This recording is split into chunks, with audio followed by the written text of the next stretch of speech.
Ką man davė, tai dar nematysit, koks bus atsiskyrėlis paukščių. Va. Tai va, čia yra jau modelis. Paleisk tą ranką dabar. Paimk šitą juodą.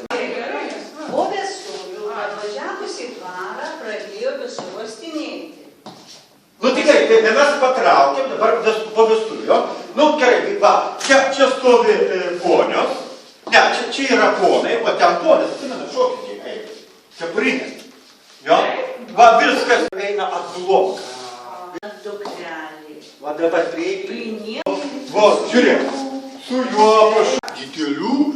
Pasakom šunų ir iš karto. Šunų!